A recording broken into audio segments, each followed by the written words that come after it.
Ang kwentong ito ay hango sa totoong buhay. Karanasan ito ni Vicente. Taong 1972, Davao del Norte.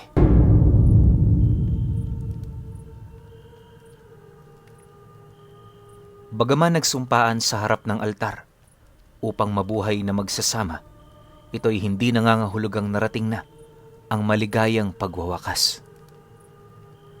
Maaaring may ibang nilalang ang magiging dahilan upang hindi maisakatuparan ang matatamis na sumpaan. Ito, ang kwento ni Vicente kasama ang kanyang asawa na buntis na nagngangalang Mara. Ang buhay mag-asawa ni Vicente ay walang basbas mula sa mga magulang ni Mara sapagkat hindi boto ang kanyang biyanan sa kanya. Gayunpaman, mahal na mahal ni Mara si Vicente, kaya ipinaglaban ng babae ang kanyang kaligayahan. Hindi naman sinayang ni Vicente ang pag-ibig ni Mara, kaya buong puso niyang minahal at inalagaan ang babae hanggang sa magkaroon na nga sila ng biyaya mula sa itaas. Ang sanggol na nasa sinapupunan ni Mara.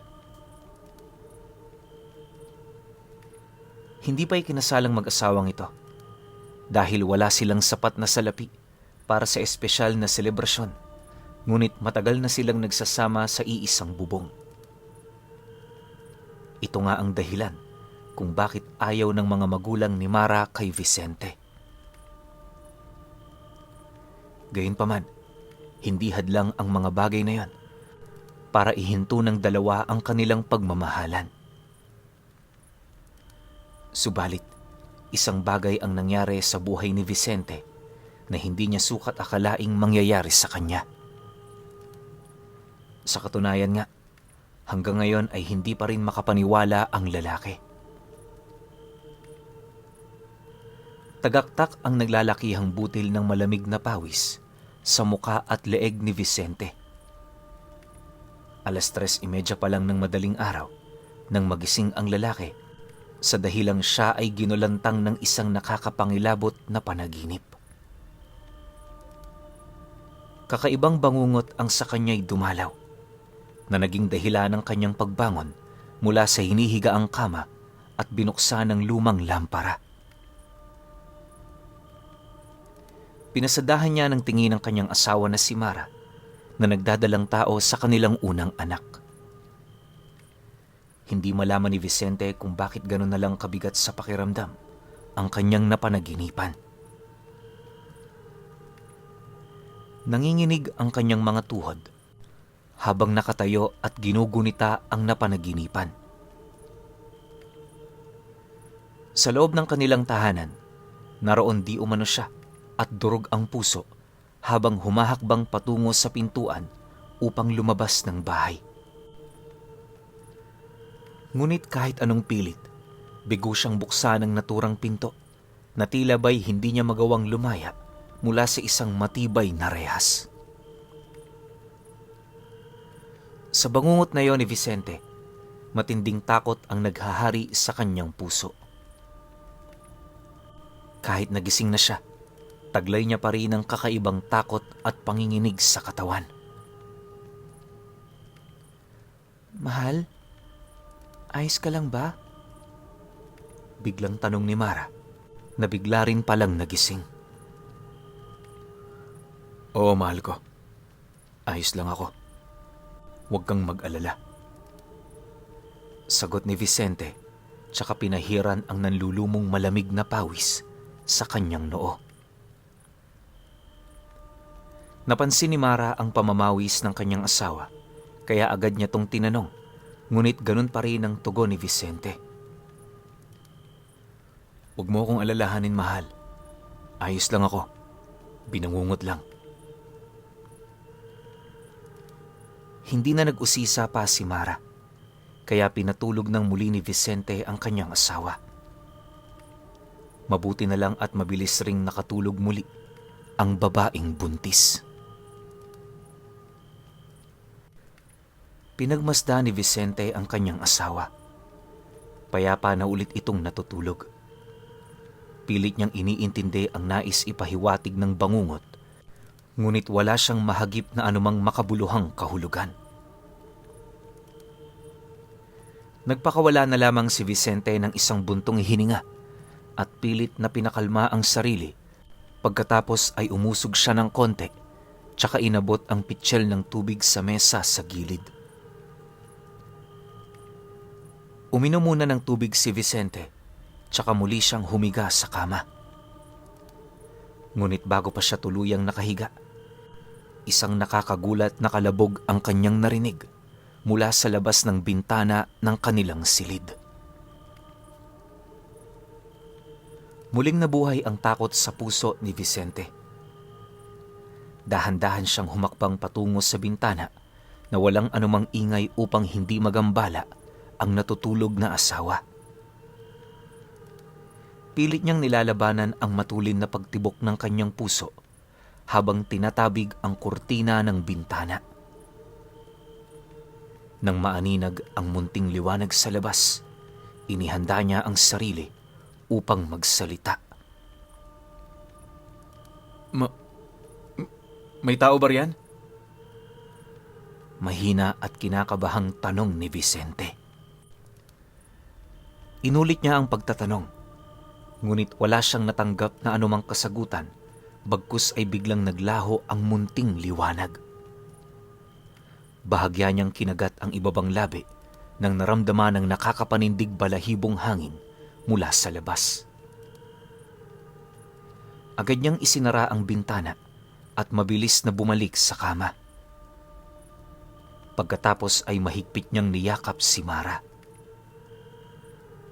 Sinubukan ni Vicente na muling umidlip, ngunit nabigo siya sapagkat naglalaro sa kanyang isipan ang mga bagay na nagdudulot ng dagdag na kaba at takot sa kanyang buong sistema. Ilang oras pa ang lumipas bago tuluyang nakatulog muli si Vicente habang yakap-yakap niya pa rin ang asawang buntis. Samantala, habang payapang natutulog ang mag-asawa, isang nilalang naman ang palaging nag-aabang sa labas ng kanilang bahay.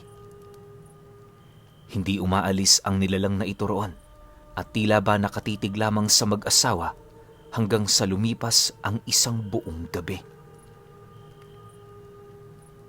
Kinaumagahan, nagising si Vicente sa nilikhang ingay ng kanyang asawa. "Gising na, mahal," malambing na wika ni Mara. Nag-inat muna ng katawan si Vicente, tsaka hinilod ang kanyang mga mata. Pagkatapos ay hinila niya ng dahan-dahan si Mara, saka ito niyakap at binigyan ng mabilis na halik sa labi.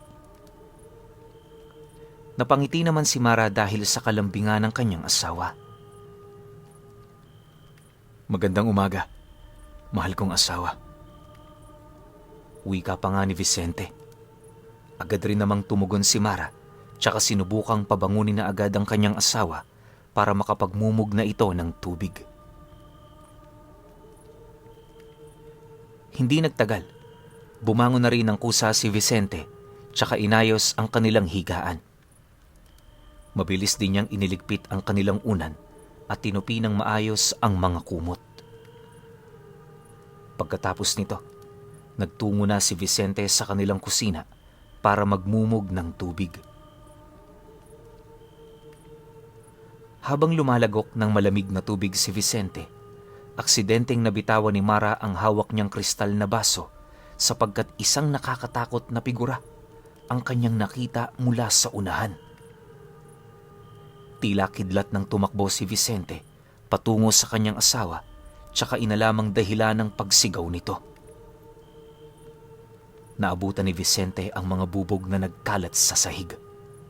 Dahil doon, nahihirapan siyang lumapit ng direkta sa kanyang asawa at kailangan niya pang mag-ingat ng husto sa kanyang kilos upang hindi masugatan. "Mara, mahal ko. Bakit? Anong nangyari? Ba't ka sumisigaw? May nangyari ba?" Nag-aalalang tanong ni Vicente nang marating ang kinaroroonan ng kanyang asawa. Sa halip na magsalita, tanging paghikbi lamang ang lumabas sa bibig ni Mara. Naging dahilan nito ng lalong pag-aalala ni Vicente, lalo pat nagdadalang tao ang asawa, kung kaya't lumapit ito sa babae at binigyan ng isang mahigpit na yakap. "Ano ba kasi yon, mahal ko? Ba't ka sumigaw? Anong nangyari?" Nag-aalalang tanong ni Vicente. Ilang segundo ang lumipas bago sumagot si Mara. "Patawad, mahal ko. Patawad." Nahihirapan niyang usal. Nagtaka si Vicente sa biglaang paghingi ng kapatawaran ng kanyang asawa, kung kaya't muli siyang nagtanong sa dahilan nito. Ganun na lang ang gulat ng lalaki nang itinaas ni Mara ang suot na palda at ipinakita sa kanya ang pagbuhos ng pulang likido. "Mara? Anong nangyari?" Hindi mawari ni Vicente kung ano ang dapat niyang gawin. Ang anak ko! Ang anak ko!" Maramdaming singhal ng lalaki. Bahagyang humakbang paatras ang lalaki dahil sa matinding gulat. Hindi maaari." Rumagasang muli ang luha ni Mara nang masilayan ang siphayo sa mga mata ng kanyang minamahal na asawa. Tila hinugot ang puso ng babae sa loob ng kanyang katawan nang nagsimulang humikbi si Vicente. Sabay nilang iniinda ang sakit sa pagkawalay ng kanilang sanggol bago pa man ito masilayan ang kagandahan ng mundo. Hindi lubos maisip ni Mara kung papaano nangyari ang bagay na ito. Labis naman ang kanyang pag-iingat. Maging si Vicente ay hindi rin makapaniwala. Ni hindi niya pinagtatrabaho ang kanyang asawa sa mga gawaing bahay, mapangalagaan lang ang sanggol sa sinapupunan nito. "Bakit nangyari to? Bakit?" Sigaw ni Vicente, tsaka pinagsusuntok ang kanilang dingding. Kahihimigan din ng sakit ang tono ng kanyang boses. Habang pinagbubuntunan ni Vicente ng pagdadalamhati ang dingding ng kanilang bahay na yari sa kahoy, pinili naman ni Mara na pigilan ang pagluha upang tugunan ng asawa. "Magkakaroon na sana tayo ng panganay, mahal ko." Wika ng babae. Pigilan man ang sarili, nanaig pa rin ang patuloy na pag-agos ng luha mula sa mga mata ni Mara. Labis na nanghina si Vicente pagkatapos ng pangyayaring yon. Unang sumagi sa kanyang isipan ang bangungot niya kagabi, maging ang nilalang na nakikita niya sa bangungot na yon. May kinalaman kaya ang bangungot na yon sa pagkasawi ng aking magiging unang anak? Bulong ni Vicente sa kanyang sarili. Magkahalong takot at pagkalito ang sumasakop sa kabuuang sistema ng lalaki. Hindi niya maintindihan kung ano nangyayari. Duda pa ni Vicente, maaaring babala sa kanya ang bangungot na yon.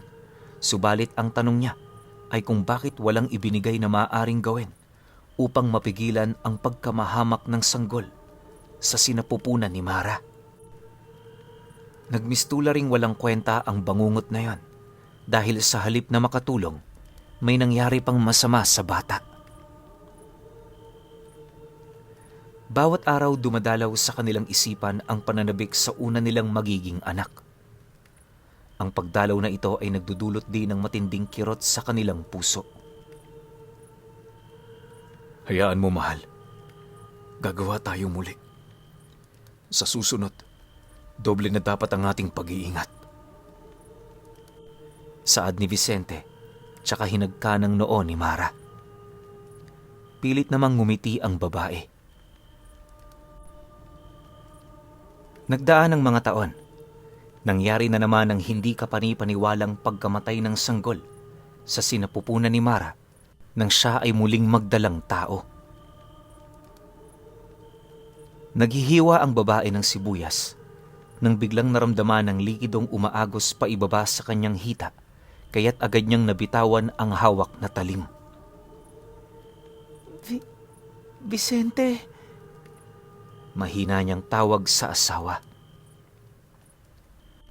Hininto muna ni Vicente ang pagluluto at ibinaling ang atensyon kay Mara. Ano yun, mahal ko? Hindi pa man nakasagot si Mara, nasilayan na ng asawa ang patak ng dugo sa kanyang paanan. Hindi nakagalaw si Vicente. Nawalay na sa kanyang isipan ang nilulutong ulam. Muling naulit ang nangyari noong nagdaang 2 taon at sa pagkakataong ito, naggalit na si Vicente. Habang duguan ang mga kamay at humihigbi, lubhang nagulat si Mara nang bigla siyang sininghala ng kanyang asawa. Itigil mo na yung pag-iyak mo, Mara! Ang malakas na tinig ng lalaki ay tila bumasag sa puso ni Mara. Walang anumang salita ang lumabas sa bibig ng babae dahil sa hindi inaasahang pagsinghal ni Vicente sa kanya. Sa tingin ko, binalak mo na ang lahat ng ito, Mara. Isa kang masamang asawa. Bawat salitang binibitawan ni Vicente ay tila palaso na tumatama sa dibdib ni Mara. Asawa ko, saan mo nagawang humugot ng lakas ng loob upang ibato sa akin ang mga masasakit na salitang yan? Madamdaming tanong ng babae. Hinampas ni Vicente ang mesa nila na gawa sa kawayan. Sinadya mo ito. Pinaslang mo ang aking anak. Pag-ulit pa ni Vicente. Tila nag-uusok na ang kanyang tenga ng dahil sa galit, samantalang si Mara ay gulat na gulat sa mga salitang binitawan ng kanyang asawa. Hindi makapaniwala ang babae sa mga bagay na ito. Lalong rumagasa ang mga luha ni Mara. Hindi ko lubos maisip ko nung dahilan at sinasabi mo ang mga bagay na yan, Vicente. Sabi ni Mara. Huminto muna ang babae bago nagpatuloy. Wika pa niya, paano naman niya magagawang ipalaglag ang sarili niyang anak at ipagkait dito na masilayan ang kagandahan ng mundo? Pumipiyok na nga ang boses ni Mara dahil umiiyak rin siya habang nagsasalita at dinedepensahan ng sarili laban sa pang-aakusahan ng kanyang asawa. Pero si Vicente, patuloy pa ring nilalamon ng galit. Sabi niya pa, Siguro, hindi mo talaga gustong magkaanak tayo, Mara. Napaka-imposible naman kasi nang nangyari dahil inaalagaan kita ng husto. Doble pa ang pag-aalaga ko sa'yo kumpara doon sa una mong ipinagbuntis. Kaya paano nangyaring nakunang ka na naman? Siguro, may iba ka ng lalaking kinahuhumalingan, ano? Sabihin mo! Hindi agad nakapagsalita si Mara sa kanyang narinig. Natatawa na nagagalit ang babae sa mga pinagsasasabi ni Vicente. Dahil dito, dahan-dahang humakbang si Mara patungo sa kinatatayuan ng kanyang asawa. Pinapabawi niya kay Vicente ang mga salitang binitawan ng lalaki, ngunit hindi siya nagpatinag kay Mara. Sa halip, dinagdagan pa ni Vicente ang pagbuhos ng kanyang galit. Tapatin mo nga ako, Mara. Nais mo bang magkaroon ng anak sa ibang lalaki? At bago pa man matapos ng lalaki ang pagtatanong, tila kidlat ng tumama sa kanyang pisngi ang kanang kamay ni Mara. Sa lakas ng puwersang ginamit ng babae, bakas ang pamumula at markang iniwan ng kanyang kamay sa pisngi ni Vicente. Nasisirahan ka na ng bait, Vicente.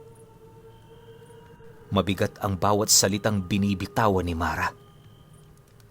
Hindi na niya hinintay pang marinig ang mga sasabihin ni Vicente at agad nang tumakbo ang babae palabas ng kanilang silid kainan. Nang mawala na si Mara sa paningin ni Vicente, tsaka pa lamang napagtanto ng lalaki ang kabigatan ng kanyang paratang laban sa asawa.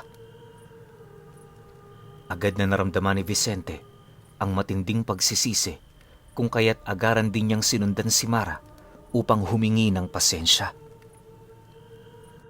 Mara, sandali lang. Tawag ni Vicente sa kanyang asawa na palabas na sana ng kanilang bahay. Mabuti na lang at huminto rin ang babae habang nagpapahid ng kanyang luha. Pasensya ka na, mahal. Nagpadalos-dalos ako. Alam kong nasaktan kita ng husto sa mga sinabi ko. Kaya patawarin mo sana ako. Pasensya na talaga, mahal. Nagulat lang talaga ako ng husto at nasaktan. Dahil sa ikalawang pagkakataon, nawala na naman sa atin ang ating magiging unang anak. Hindi ko yun sinasadya, mahal. Patawarin mo ako. Mahaba at puno ng pagsisisi na wika ni Vicente sa tumatangis niyang asawa. Sa kabutihang palad, may magandang puso pa rin si Mara. Hindi natiis ng babae nang makita ang asawa niyang lumuluha sa kanyang harapan at napaka-miserableng tingnan. Dahil dito, humakbang si Mara papalapit kay Vicente tsaka niyakap ng mahigpit ang kanyang asawa. Naiintindihan ko, mahal. Naiintindihan kita.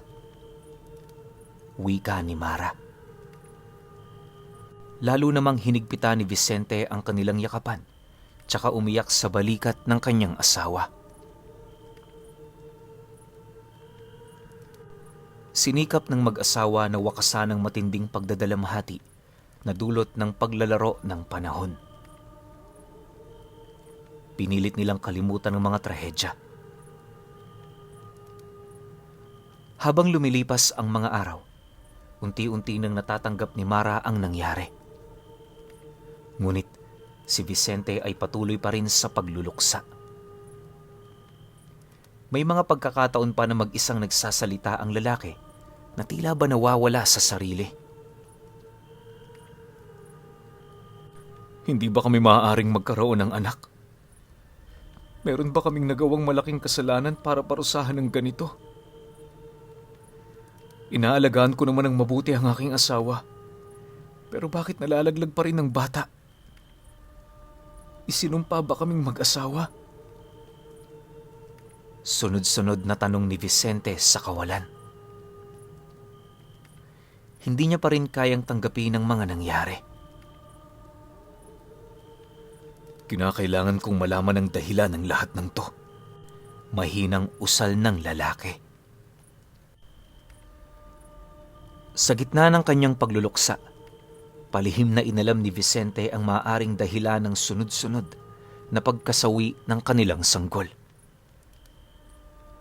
Meron na siyang natuklasan, ngunit wala pang katiyakan.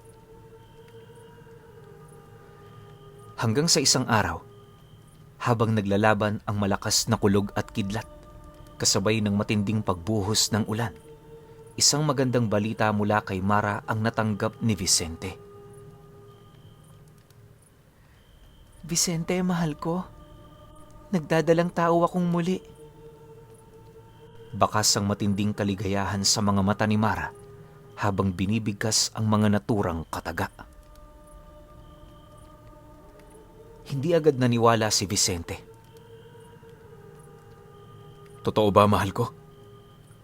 Wala na ba tong halong anumang pagbibiro? Tanong ng lalaki. Hindi na naising magbiro ni Mara pagdating sa bagay na ito, lalo na't sagrado na ito para sa kanila dahil sa mga nangyari sa nakalipas na maraming taon. Tunay na nagdadalang taong muli si Mara. Kung ganun, Nagpapasalamat ako sa napakagandang balita na ito, aking asawa. May pagkakataon na tayong muling magkaroon ng anak. Naway hindi na maulit pa ang nangyari nung nakaraan. Kinakabahang wika ni Vicente. Kinakabahan man sa maaring mangyari, nanaig pa rin ang walang kapantay na kaligayahang nararamdaman ng mag-asawa. Ngunit, hindi maitatangging kakaiba ang kagalakan na mababakas kay Vicente dahil sa kanyang natuklasan noong nakaraan. Mas nangibabaw pa rin ang kaba sa puso ng lalaki. Nagtataka man si Mara sa hindi maipaliwanag na dahilan. Hindi na lamang niya ito inalintana pa at niyakap na lang ng mahigpit ang kanyang asawa. Kinabukasan, agad na nagdesisyon si Mara na tunguhin ang tahanan ng kanyang ina upang ibahagi ang magandang balita. Nagdadalawang isip si Vicente na pumayag sa nais ng asawa sapagkat merong bagay na pumipigil sa lalaki, ngunit sa huli ay nanaig pa rin ang kagustuhan ni Mara. Madilim na ang paligid nang marating nila ang naturang tahanan ng ina ni Mara. Nagsimulang maghain ng hapunan ang mga tagapagsilbi sapagkat may kaya sa buhay ang pamilya ng babae. Kahit hindi boto ang pamilya ni Mara kay Vicente, matapang pa ring hinarap ng babae ang mga ito para ibahagi ang kanyang magandang balita. "Sigurado ka ba sa bagay na yan, Mara?" Masusing tanong ng ina ni Mara nang matanggap nito ang balita. Nabalitaan din kasi nila ang sunod-sunod na pagkalaglag ng kanilang magiging unang apo. Natitiyak ko po, inay." Kinakabahang sagot ni Mara. Hindi niya alam kung anong pinagmula ng kaba sa kanyang puso. "Sa pagkakataong ito, hindi ko na po hahayaang may masama pang mangyari sa aming magiging anak." Biglang sabat ni Vicente. Palihim nang umisi ang matanda. Hiniling niya pa kay Vicente na alagaan ng mabuti si Mara at ang dinadala nito. Ang mga mata ng matanda ay dumako muna sa tiyan ni Mara bago sinabing tiyakin dapat ng mag-asawa na malusog ang sanggol na ito. Nagdulot ng matinding kaba kay Vicente ang mga bilin ng ina ni Mara hanggang sa bumalik na sila sa kanilang tahanan. Kinaumagahan, makulimlim ang ulap at madilim ang kapaligiran. Nilingon ni Vicente ang natutulog niyang asawa at maigi itong pinagmasdan. Kapwa silang nakahiga sa kama, ngunit mabilis na bumangon ang lalaki at binuksan ang ilaw ng silid nang may marinig siyang malakas na kalabog sa labas. Dahan-dahan siyang yumuko at kinuha ang patalim na nakatago sa ilalim ng kama. Ramdam ng kanyang puso na sa mga sandaling ito, matutuklasan niya na ang dahilan ng pagkalaglag ng kanilang mga nagdaang sanggol. Magkakaroon ng kasagutan ang kanyang mga katanungan. Pagkatapos makuha ni Vicente ang patalim, ganun na lang ang kanyang gulat nang makita si Mara na nakatayo sa gilid ng kama habang matulin na napatitig sa kanya. "Anong ginagawa mo, mahal?" tanong ni Mara. Bumaba ang kanyang paningin sa patalim na hawak ni Vicente.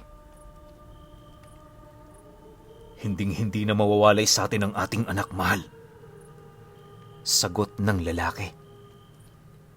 Mababakas sa kanyang mga mata ang makahulugan niyang tingin. Tinanong ni Mara ang lalaki kung bakit may hawak itong patalim. Hindi may pagkakailang alam na rin ni Mara ang nangyayari sa kanila, ngunit kumikilos lang siya na tila walang alam. Nagsimula na ring tumibok ng mabilis ang puso ng mag-asawa. "Kung hindi mo kayang ipagtanggol ang ating anak, ako na ang gagawa," saad ni Vicente. Hinihimas-himas ni Mara ang kanyang tiyan habang nagsisimulang mamasa ang mga mata dahil sa luhang nagbabadyang tumulo rito. Huwag kang mag-alala, Mara. Alam ko na ang ugat ng lahat ng ito. Pangako, tatapusin natin to ngayon din mismo. Huwag kang matakot, mahal. Nandito lang ako. Saad ni Vicente sa asawa niyang humihigbi na dahil sa paglamon ng kanyang konsensya. Humakbang ng 3 beses si Vicente papalapit sa kanyang asawa. Kahit nalaman na ni Vicente ang sagot sa misteryong ito, gusto niya pa rin itong marinig mula sa bibig ni Mara. Ngayon, Mara, tapatin mo ko. Alam ko na ang totoo. Saad ni Vicente. Rumaragasa ang masaganang luha ng babae.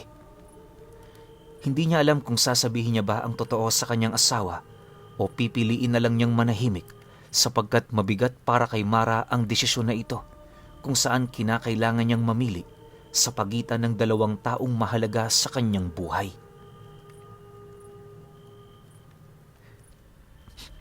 Patawarin mo ako, Vicente. Bulalas ni Mara habang humihikbi. Mapait na ngumiti si Vicente dahil dito. Ang iyong ina, hindi ba? Tanong ng lalaki. Dahil sa narinig ay hindi nakapagsalita si Mara. Tila hindi rin ito nagawang gumalaw mula sa kinatatayuan. Iyak lang ng iyak ang babae. Ang iyong inang dahilan ng sunod-sunod na trahedya na nangyari sa ating buhay. Hindi ako mangmang, Mara. Noon pa lang ay meron na akong pagdududa. Pero hindi ko yun pinansin dahil naniniwala akong hindi mo yun hahayaang mangyari sa ating anak. Pero nagkamali ako. Bakit mo hinayaan ang iyong ina, Mara? Bakit? Tila hindi nauubos ang mga luhang nag-uunahan sa pag-agos mula sa mga mata ni Vicente. Walang ibang salitang lumalabas sa bibig ni Mara kundi ang paghingi ng kapatawaran. Kumuyom ang mga kamao ng lalaki nang marinig ang pag-amin ng kanyang asawa. Ikaw ang pinili kong makasama hanggang wakas. Ngunit nagawa mong ipagpalit ang ating mga sanggol sa demonyo mong ina. Biglang sigaw ni Vicente. Ang lahat ng pangyayaring ito ay dahil sa ina ni Mara na isang aswang. Walang lakas ng loob si Mara na pigilan o kalabanin ang kanyang ina, kaya nasawi ang kanilang sanggol. Dahil dito, hindi na nagawa pa ni Mara ang manatiling nakatayo. Bumagsak ang kanyang katawan sa sahig at lumuhod sa harap ni Vicente habang patuloy na lumuluha. Mahal kita, Mara. Pero hindi mo kayang ipagtanggol ang ating magiging anak at kalabanin ng iyong ina. Kaya patawarin mo ako sa gagawin ko ngayon. Kailangan na nating maghiwalay ng landas. Wika ni Vicente. Agad na nataranta si Mara sa kanyang narinig. Nakiusap ng husto ang babae sa kanyang asawa, ngunit hindi natinag si Vicente. Pahihirapan lamang tayo ng pag-ibig na ito, mahal ko. Hindi mo na kailangang mamili sa pagitan ko at ng iyong ina. Alam kong may masama pa ring nangyayari sa sanggol na yan, sapagkat isinumpa ka ng iyong sariling ina. Saad ng lalaki na tila naging bato ang kanyang puso. Ngunit sa isang iglap, parang tinamaan ng kidlat si Vicente nang makita ang palaso na biglang tumama sa puso ni Mara. Wala sa oras na napasigaw si Vicente dahil sa gulat, habang si Mara ay unti-unti nang nalalagutan ng hininga. Vicente, mahal kita. Bulalas ni Mara, saka huli-hulihan itong hininga. Hindi. Mara, mahal ko! Natatarantang sigaw ni Vicente. Mabilis pa sa kidlat ang kanyang pagtakbo, patungo sa minamahal niyang asawa. Ina, labis na ang inyong kasamaan. Sigaw ni Vicente habang yakap-yakap ang asawa. Alam kasi ng lalaki na nasa paligid lang nila ang ina ni Mara. Maya-maya pa, nagpakawala ng isang malakas na halakhak ang aswang na ina ni Mara. Kung hindi mo na ako magagawa pang pakainin ng sanggol, nararapat lang na ikay aking tapusin na, anak kong Mara. Nang dahil sa galit ni Vicente, nagkaroon ng madugong labanan sa pagitan nilang dalawa. Higit na nagalit ang lalaki nang malaman niyang ampon na anak lang pala itong si Mara, kaya hinugot niya ang buong lakas upang tapusin ang buhay ng naturang aswang. Wala kang puso, ina. Hindi ka na naawa. Gigil na sigaw ni Vicente. Pero halakhak lang ang itinugon nito. Nung mga sandaling yun, higit na nanaig ang galit sa puso ni Vicente at ito ang naging pinakamalakas niyang sandata para talunin ang aswang na nagbigay ng kamalasan sa kanyang buhay. Hindi nagpakita ng anumang awa si Vicente. Nang makakuha siya ng pagkakataon, agad niyang kinitilang buhay ng ina ni Mara. Ilang minuto muna itong naghihingalo bago tuluyang nalagutan ng hininga. Ang nilalang na katulad nyo ay hindi nararapat mabuhay sa mundong ito. Galit na wika ni Vicente. Nang matapos ang laban, wala nang ibang ginawa ang lalaki kundi ang humagulgol ng husto dahil sa trahedyang nangyari sa kanyang minamahal na asawa at sa dinadala nito.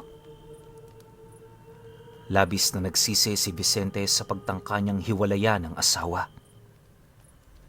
Kung maaari lang sanang ibalik ang oras, hindi na sana yon ginawa ni Vicente. Matapos ang trahedyang yon, nagpatuloy pa rin sa buhay si Vicente pero hindi na siya nag-asawang muli dahil ayaw na niyang maulit pa yung nangyari sa kanila ng dati niyang asawa. At yun ay yung nakakapangilabot na ginawa ng biyenan niya na kumakain ng sariling apo.